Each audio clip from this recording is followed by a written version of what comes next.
Mothers day సందర్భంగా అవిరా fertility హాస్పిటల్లో మే 12 నుండి 31 వరకు ఉచిత సంతాన శిబిరం.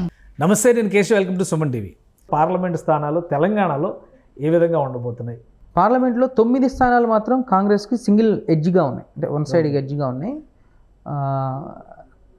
ఖమ్మము, మహబూబాబాదు, వరంగల్, నల్గొండ, భువనగిరి, తర్వాత మహబూబ్ నగరు, నాగర్ కర్నూలు, ఈ స్థానాలు డైరెక్ట్ పెద్దపల్లి.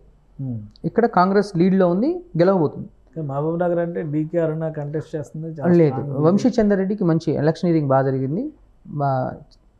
ఇక జహీరాబాద్ వచ్చేసి ఇద్దరి మధ్య టైట్ ఫైట్ నడిచినప్పటికీ స్లైట్ ఎడ్జ్లో కాంగ్రెస్ బయటపడే అవకాశం ఉందని అక్కడ చేస్తుంది.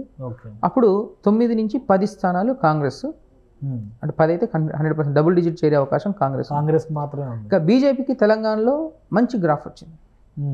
అంటే అసలు ఖమ్మంలో బీజేపీకి ఛాన్స్ ఉండదు. ఇంతకుముందు ఎప్పుడు పోటీ చేసినా 16,000, 20,000 పార్లమెంట్లో వచ్చేది.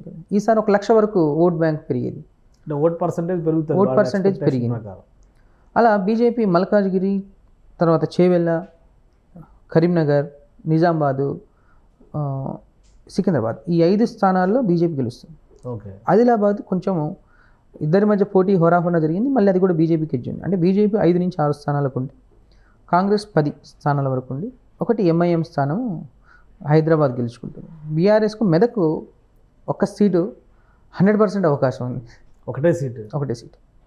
సో అంటే ఇప్పుడు వాళ్ళు చెప్పినట్టుగా 10 సీట్లు 12 సీట్లు 10, 5, 1, 1 అనుకున్నాం అంతే. ఎంఐఎం ఒకటి.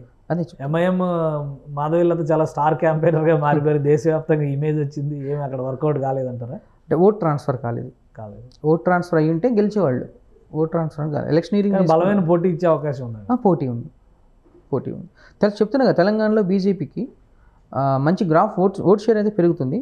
30% క్రాస్ అయితే మొన్న టార్గెట్ ఏదో పెట్టుకున్న 30%, 35% ఓట్ షేర్ అంత రాకపోవచ్చు. హార్డ్లీ 17 to 19 మధ్యలో ఉంటుంది వాళ్ళకి, ఎక్కువ రాదు ఓట్ షేర్. సుమన్ టీవీలో మీ పర్సనల్ అండ్ బిజినెస్ ప్రమోషన్స్ కోసం కింది నెంబర్కి కాంటాక్ట్ చేయండి.